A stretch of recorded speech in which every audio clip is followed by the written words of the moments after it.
안녕하세요. 2025년 7월 24일 목요일 매일 성경 말씀 묵상 시간입니다. 오늘 함께 읽고 나눌 말씀은 요한계시록 16장 1절에서 11절까지입니다.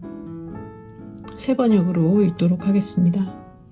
나는 또 성전에서 큰 음성이 울려오는 것을 들었는데 그 음성이 7 천사들에게 이르기를 가서 하나님의 진노가 담긴 7 대접을 땅에 쏟아라 하였습니다. 그래서 첫째 천사가 나가서 그 대접을 땅에 쏟으니 짐승의 표를 받은 자들과 그 짐승 우상에게 절하는 자들에게 아주 나쁜 종기가 생겼습니다. 둘째 천사가 그 대접을 바다에 쏟으니 바닷물이 죽은 사람의 피처럼 되고 바다에 있는 모든 생물이 죽었습니다. 셋째 천사가 그 대접을 강과 샘물에 쏟으니 물이 피가 되었습니다. 내가 들으니 물을 주관하는 천사가 말하기를 지금도 계시고 전에도 계시던 거룩하신 주님, 이렇게 심판하셨으니 주님은 의로우신 분이십니다. 그들은 성도들과 예언자들의 피를 흘리게 하였으므로 주님께서 그들에게 피를 주어 마시게 하셨습니다. 그들은 그렇게 되어야 마땅합니다 하였습니다. 또 내가 들으니 제단에서 그렇습니다. 주 하나님 전능하신 분, 주님의 심판은 참되고 의롭습니다 하는 소리가 울려 나왔습니다. 넷째 천사가 그 대접을 해에다 쏟았습니다. 해는 불로 사람을 태우라는 허락을 받았습니다. 그래서 사람들은 몹시 뜨거운 열에 탔습니다. 그러나 그들은 이 재앙을 지배하는 권세를 가지신 하나님의 이름을 모독하였고 회개하지 않았고 하나님께 영광을 돌리지 않았습니다. 다섯째 천사가 그 대접을 짐승의 왕좌에 쏟으니 짐승의 나라가 어두워지고 사람들은 괴로움을 못 이겨서 자기들의 혀를 깨물었습니다. 그들은 아픔과 부스럼 때문에 하늘의 하나님을 모독하였습니다. 그러나 그들은 자기들의 행동을 회개하지 않았습니다. 아멘. 오늘 묵상할 본문은 요한계시록 16장 1절부터 11절까지입니다. 계시록 16장은 성전에서 울려 나오는 큰 음성으로 시작됩니다. 가서 하나님의 진노가 담긴 7 대접을 땅에 쏟아라. 그리고 7 천사들이 차례로 대접을 쏟으며 재앙이 시작됩니다. 하지만 이 심각한 장면 앞에서 먼저 떠오르는 것은 어제의 본문이었던 15장의 찬양입니다. 하늘의 유리 바다 위에 하나님의 백성들이 모세의 노래와 어린 양의 노래를 부르며 이렇게 고백했습니다. 주 하나님 전능하신 분, 주님께서 하시는 일은 크고도 놀랍습니다. 만민의 왕이신 주님, 주님의 길은 의롭고도 참되십니다. 이 찬양은 16장에서 펼쳐지는 대접 재앙이 무자비한 파괴가 아니라 이 모든 일의 배후에는 거룩하고 참되시고 정의로운 하나님의 뜻이 있음을 보여줍니다. 요한계시록에 나오는 재앙 환상들은 사실 바벨론으로 상징되는 로마 제국을 향한 심판이라기보다는 교회를 향한 메시지를 담고 있습니다. 저자 요한은 반복과 다양한 이미지를 통해 말합니다. 바벨론은 반드시 무너질 것이라고 말이죠. 이것은 단순한 예언이 아니라 약속임과 동시에 경고이기도 합니다. 하나님의 심판은 때로는 인간의 행위 그 자체로 혹은 그 결과로 나타납니다.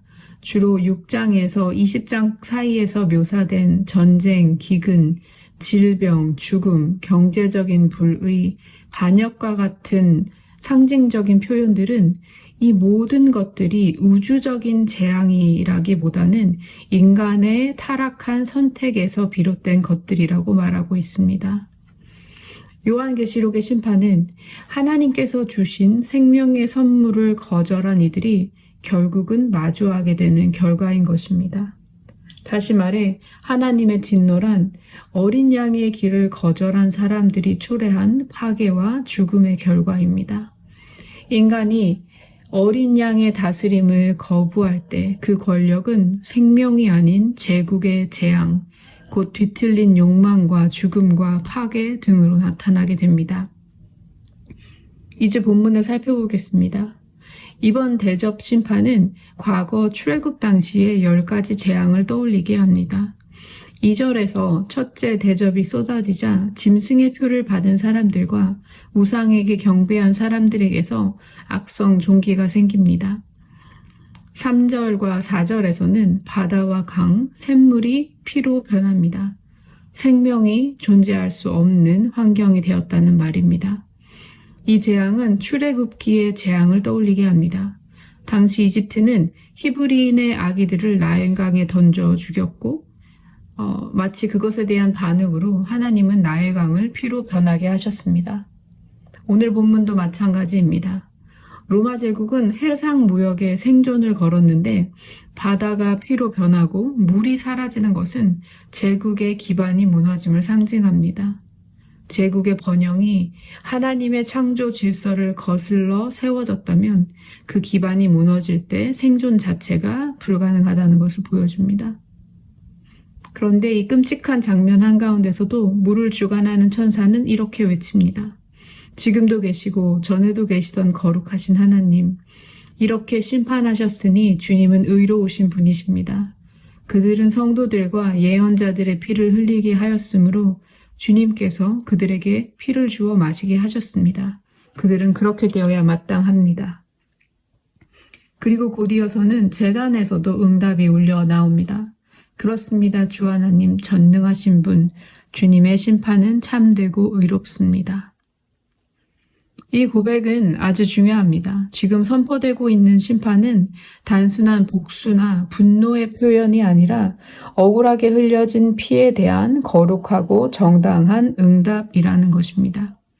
이미 6장에서 우리는 순교자들이 제단 아래에서 언제까지 주께서 우리의 피를 갚지 않으시겠습니까? 라고 외치는 것을 보았습니다. 오늘 본문은 그 기도에 대한 하나님의 응답이기도 합니다.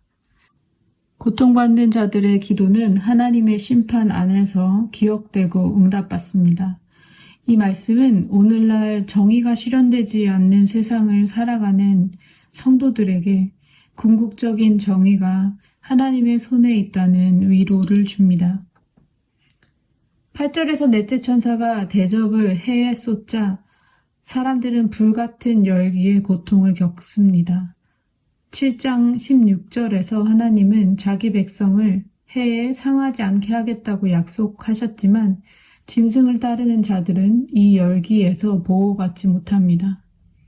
그런데 놀랍게도 이런 고통 속에서도 그들은 회개하지 않고 오히려 하나님의 이름을 모독합니다. 이 모습 또한 출애굽기를 떠올리고 특별히 바로의 모습을 떠오르게 합니다. 심판 앞에서도 완악한 마음은 돌이키지 않습니다. 그리고 10절에서 5번째 대접은 자연이 아닌 짐승의 왕좌, 즉 로마 제국과 같은 우상 숭배를 강요하는 정치 권력 자체를 향해 쏟아집니다. 하나님의 심판은 단지 자연재해가 아니라 악한 정치와 창조 세계의 질서를 뒤흔드는 일이기도 합니다. 오늘날의 권력 구조, 탐욕, 우상화된 시스템에 대한 하나님의 경고로 이해할 수 있습니다. 그러자 그 나라는 어두워지고 사람들은 괴로움에 혀를 깨물며 신음합니다. 그러나 그들은 고통을 겪고 있음에도 불구하고 여전히 회개하지 않습니다. 심판 자체보다 무서운 것은 회개하지 않는 마음입니다.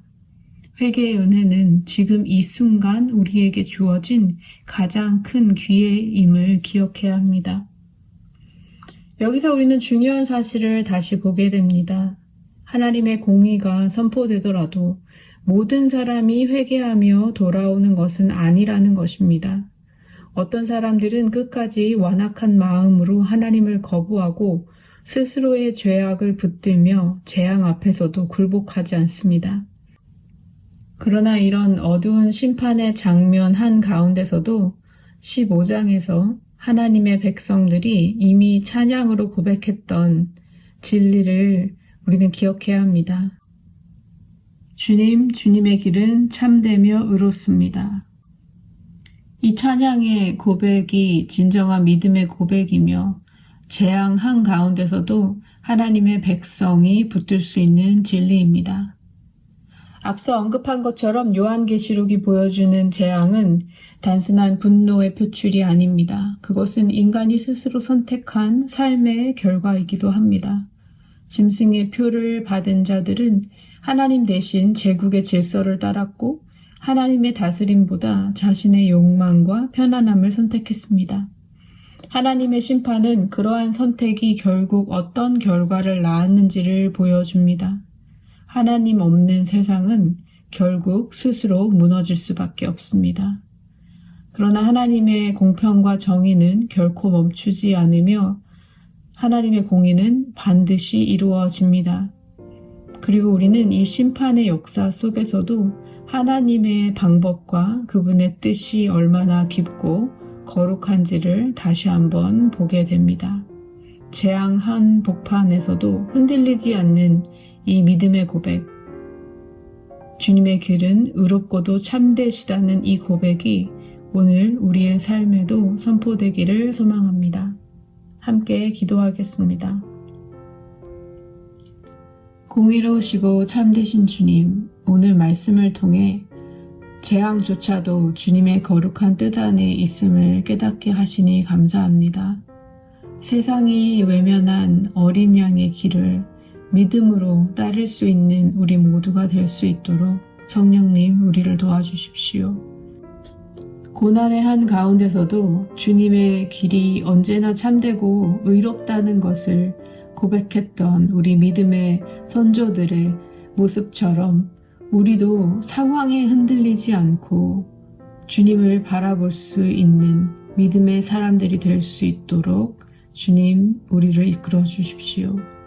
하나님 없는 세상의 끝이 얼마나 허무한지 알게 하시고 지금 이 순간 회개의 은혜를 우리에게 주셔서 우리의 잘못된 가던 길을 돌이켜 주님께로 향할 수 있기를 간절히 소원합니다. 오늘도 주님을 따르고 싶습니다.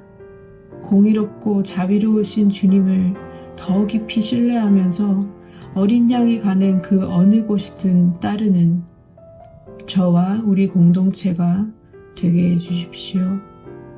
좋으신 예수님의 이름으로 기도드립니다. 아멘.